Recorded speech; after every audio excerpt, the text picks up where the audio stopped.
Hello दोस्तों, अरस्तु विज्ञान के इस प्लेटफॉर्म पे आप सभी का स्वागत है। पिछले लेक्चर में हम लोगों ने सस्टेनेबल हैबिटेट जिसमें ग्रीन बिल्डिंग और ग्रीन रेटिंग नॉर्म्स को देखा था। आज हम लोग स्वच्छ भारत अभियान को देखेंगे जो यूनिट 10 का लेक्चर है, जो वेस्ट मैनेजमेंट को बचाता है कि हम लोग वेस्ट को कैसे मैनेज कर सकते हैं। सबसे पहली बात, इसका शुरुआत 2 अक्टूबर 2014 को हुआ था। स्वच्छ भारत मिशन लॉन्च किया गया था throughout length and breadth of the country as national movement. इसको एक नेशनल इशू बनाया गया था कि ये हमारे देश में होना बहुत ही ज़रूरी है। इसके लिए कैंपेन किया गया था, विज़न रखा गया था क्लीन इंडिया के रूप में। कब? 2019 में। शुरुआत हुआ था 2014 में, लेकिन इसको कैंपेन के रूप में लिया गया था 2019 में 2 अक्टूबर। तो नरेंद्र मोदी ने क्लीनलीनेस के लिए, मतलब भारत में ज़रूरी है क्लीनलीनेस, साफ़ सफाई, pledge at India Gate which about 30 lakh government employ across the country join. इन्होंने, नरेंद्र मोदी ने सफाई के लिए एक मोर्चा निकाला था जिसमें कम से कम 30 लाख गवर्नमेंट ऑफिसर्स जो है एम्प्लॉय जो ज्वाइन लिए थे सफाई अभियान में। ठीक है, तो ये होता है स्वच्छ भारत अभियान जो आज के समय में लागू है और ये हर साल 2 अक्टूबर को किया जाता है। अब आते हैं ग्रामीण एरिया। तो ग्रामीण एरिया में सबसे पहले निर्मल भारत अभियान किया गया था, हैज़ बीन रिकंस्ट्रक्टेड इनटू स्वच्छ भारत अभियान के रूप में। तो ग्रामीण एरिया में सबसे पहले किया गया था निर्मल भारत अभियान। इसका एम क्या था? To make India an open defecation free country in 5 years. मतलब अब बाहर में शौच नहीं जा सकते, डिफिकेशन फ्री कंट्री बनाना है हम लोग को। ये मोदी जी का प्लान था आने वाले 5 सालों में। 1,34,000 crore rupees will spend for construction of about 11 lakh toilets in the country, जिसके अंदर 1,34,000 करोड़ रुपया दिया गया था और 11 लाख टॉयलेट बनाने के लिए। तो ये स्वच्छ भारत अभियान का एक स्टार्टअप था। आइए, इसमें टेक्नोलॉजी कुछ यूज़ किया गया है। Technology will be used on large scale to convert waste into wealth in rural India in the forms of biofertilizer and different forms of energy। मतलब कहता है कि वेस्ट को वेल्थ में, मतलब अच्छाई के रूप में हम लोग को वेस्ट को ले जाना है, कन्वर्ट करना है। तो उसके लिए हम लोगों ने टेक्नोलॉजी का इस्तेमाल किया। रूरल एरिया, 2 प्रकार के एरिया होते हैं, एक रूरल होता है, एक अर्बन। जहाँ हम लोग रहते हैं, जैसे ग्रामीण जो हो जाता है वो रूरल हो जाता है, अर्बन जो है तो बाहर का जगह हो जाता है। और ये to provide toilet in all anganwadi, जितने भी आंगनवाड़ी होते हैं वो हर जगह पे टॉयलेट लगवाया गया। ठीक है, और इसका यूज़ टेक्नोलॉजी का क्यों यूज़ किया कि बायो फर्टिलाइज़र का यूज़ करना है, डिफरेंट फॉर्म्स के एनर्जी का यूज़ करना है, इसके लिए इसका यूज़ किया गया ग्रामीण एरिया में। अब आते हैं urban area. Aim to cover 1.0 crore household, provide 2.5 lakh community toilet. मतलब इतने टॉयलेट प्रोवाइड किए गए। 2.6 लाख पब्लिक टॉयलेट प्रोवाइड किए गए and a solid waste management facility in each town. जितने भी टाउन है वहाँ पे ये सब चीज़ दिया गया। इस प्रोग्राम के अंतर्गत में community toilet will be built in residential area, जहाँ पे मनुष्य रहते हैं, लोग रहते हैं, उसको हम लोग रेसिडेंशियल एरिया कहते हैं। Where it is difficult to construct individual household toilet. तो हाउस होल्ड टॉयलेट तो हम लोग बना नहीं सकते हैं, इसीलिए कम्युनिटी टॉयलेट प्रोवाइड किया गया। Public toilet will also be constructed in designated location. तो कम्युनिटी टॉयलेट कहाँ प्रोवाइड किया गया? रेसिडेंशियल एरिया में। और पब्लिक टॉयलेट कहाँ प्रोवाइड किया? टूरिस्ट प्लेस पे, market, bus stand, railway stand. तो ऐसे जगह पे इन्होंने 2 प्रकार के टॉयलेट को इस्टेब्लिश किया अर्बन एरिया में। तो ये स्वच्छ भारत अभियान का एक मिशन था। अब नेक्स्ट आते हैं कार्बन सिक्वेस्ट्रेशन। सिक्वेस्ट्रेशन बोलिए, ठीक है, ये क्या होता है? एक टर्म है सिक्वेस्ट्रेशन, मतलब जमा करके रखना। इसीलिए इसको कहा जाता है also called carbon capture and storage. Carbon का बहुत ही रोल होता है हमारे जीवन में। तो हम लोग क्या कहते हैं, यदि एटमॉस्फेयर में ग्लोबल वार्मिंग होता है, हमारे अर्थ पे यदि ग्लोबल वार्मिंग होता है, मतलब गर्मी के ज़्यादा बढ़ने से, तापमान के बढ़ने से ग्लोबल वार्मिंग होने लगता है, तब हम लोग क्या करना चाहिए? कार्बन को कैप्चर और स्टोर करके रखना चाहिए। इसी प्रोसेस को हम लोग कार्बन सिक्वेस्ट्रेशन कहते हैं। तो बहुत सारे टेक्नोलॉजी हैं जो टैकल करते हैं ग्लोबल वार्मिंग को। कौन कौन से टेक्नोलॉजी है आइए हम लोग जानते हैं। There are number of technologies under investigation for sequestration carbon from atmosphere. एक होता है ocean sequestration. Carbon dioxide stored in oceans through direct injection और फर्टिलाइजेशन। ठीक है, तो कार्बन डाइऑक्साइड जो है वो ओशियंस में डायरेक्ट स्टोर होते हैं, यदि उसको डायरेक्ट इंजेक्ट किया जाता है या फर्टिलाइजेशन के द्वारा। अब टेरेस्ट्रियल सिक्वेस्ट्रेशन क्या होता है? इंक्रीजिंग कार्बन फिक्सेशन, कार्बन को फिक्स किया जाता है थ्रू फोटोसिंथेसिस प्रोसेस, जिसमें क्या होता है? स्लोइंग डाउन और reduce decomposition of organic matter and changing land use practice can enhance carbon Uptake in the sinks. ठीक है, समझिए, जब फोटोसिंथेसिस प्रोसेस होता है तो कार्बन फिक्स होता है, क्योंकि फोटोसिंथेसिस प्रोसेस में कार्बन डाइऑक्साइड का भी रोल होता है। ये क्या करता है? ऑर्गेनिक मैटर को डिकम्पोज करता है, ठीक है, और उसको लैंड में यूज़ कर देता है। And changing land use practice can enhance carbon Uptake in the sinks.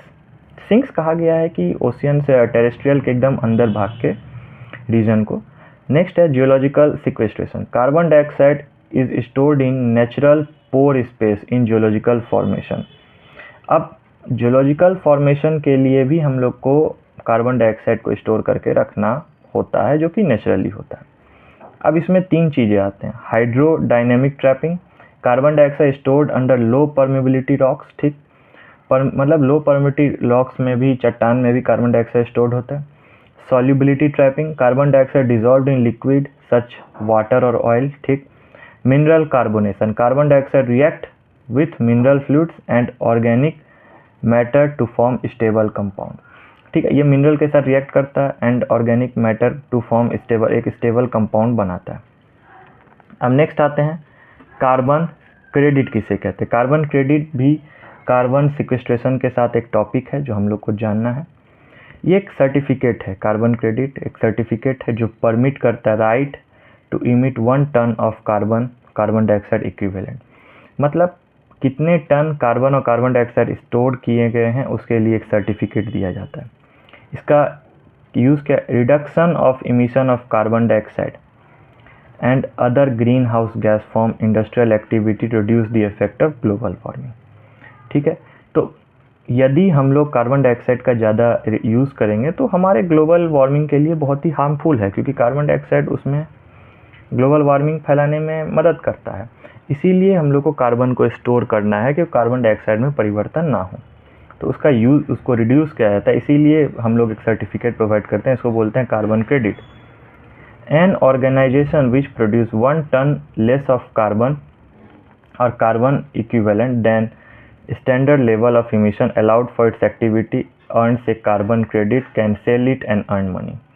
मतलब कोई भी ऑर्गेनाइजेशन है जो 1 टन या 1 टन से कम कार्बन प्रोड्यूस करते हैं कोई भी एक्टिविटी के लिए, तो अर्न करते हैं कार्बन क्रेडिट या अर्न मनी भी।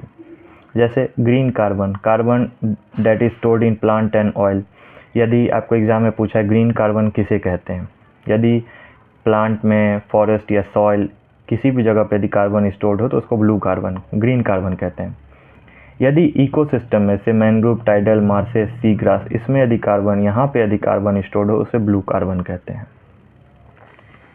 अब आइए नेक्स्ट, तो नेक्स्ट हमारा टॉपिक है वाइल्ड लाइफ कंजर्वेशन प्रोजेक्ट। हम लोगों ने कार्बन सिक्वेस्ट्रेशन देखा जिसमें ग्रीन कार्बन, ब्लू कार्बन था, कैसे कार्बन को स्टोर करना है, एक सर्टिफिकेट दिया जाता है। अब हम लोग आगे देखते हैं जो हमारा नेक्स्ट टॉपिक है वाइल्ड लाइफ कंजर्वेशन प्रोजेक्ट। इसमें क्या होता है कि हम लोग को 2-3 प्रोजेक्ट के बारे में देखना है, ठीक है। ये छोटे छोटे टॉपिक हैं जो आपके यूजीसी नेट के सिलेबस में है, लेकिन हम लोग को ज़्यादा डिस्कशन नहीं करना है, हम लोग को थोड़े अमाउंट में जानना है। तो कंजर्वेशन प्रोजेक्ट के लिए क्या क्या चीज़ें ज़रूरी होती हैं? तो पहला है प्रोजेक्ट टाइगर। एक समय था कि 1972 के टाइम में कि बहुत सारे टाइगर को हंट किया जाता था, मारा जाता था अपने यूज़ के लिए, उनके चमड़े के लिए, ठीक है, सजाने के लिए भी उसको हंट किया जाता था। तो 1973 में एक प्रोग्राम लॉन्च हुआ अप्रैल में, प्रोजेक्ट टाइगर के। इसका एम था कि टाइगर को मारने से बचाना है, depletion of tiger habitat and to mitigate them by suitable management. मतलब क्या था कि हम लोग को टाइगर को मारना नहीं है, उनको बचाना है, तो उसके लिए एक मैनेजमेंट इस्टेब्लिश करना चाहिए। Ensure A viable tiger population for economic, scientific, cultural, aesthetic, economic value. तो मान लीजिए आज हम लोग कंजर्वेशन घूमने जाते हैं, वाइल्ड लाइफ कंजर्वेशन, जानवर को देखने, उससे हमारा इकोनॉमी बढ़ता है, साइंटिफिक तौर पे भी हम लोग जानवर का स्टडी करते हैं, कल्चरल है, हमारा एस्थेटिक वैल्यू है। मान लीजिए बहुत सारे जानवर से हम लोग को मेडिसिन भी मिलते हैं, कमाने का भी मिलता है, एंड इकोलॉजिकल वैल्यूज़ भी होता है। तो इन सब को यदि बचाना है तो हम लोग को जानवर को बचाना होगा। तो प्रोजेक्ट टाइगर लॉन्च किया गया था 1973 अप्रैल में, और हर साल की तरह टाइगर डे मनाया जाता है 29 जुलाई को।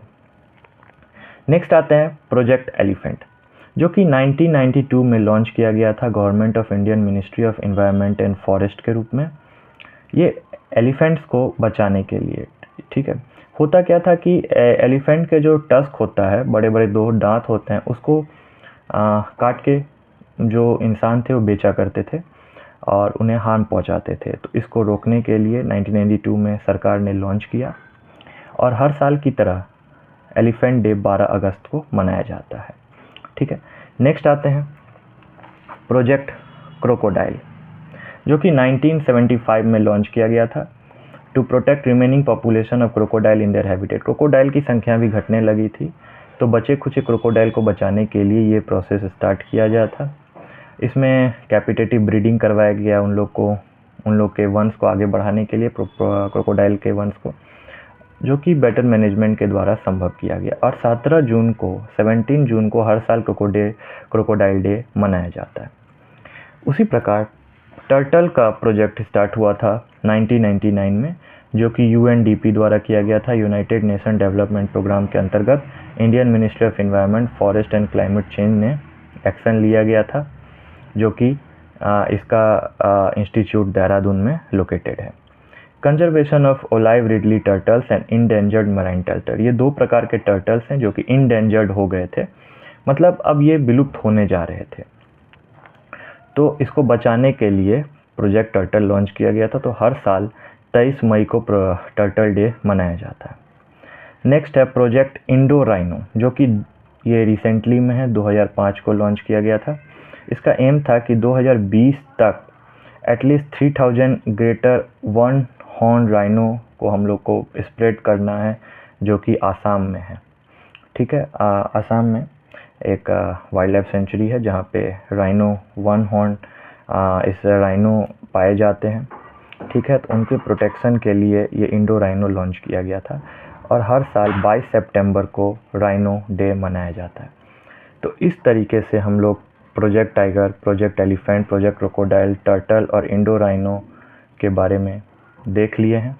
तो आज हम लोगों ने carbon sequestration, waste Bharat management, carbon credit और साथ में ये वाइल्ड लाइफ कंजर्वेशन और प्रोजेक्ट देखा है। हम लोग इसी तरीके से UGC नेट के सिलेबस को देखते रहेंगे। सो हम लोग नेक्स्ट लेक्चर में मिलते हैं। Thank you.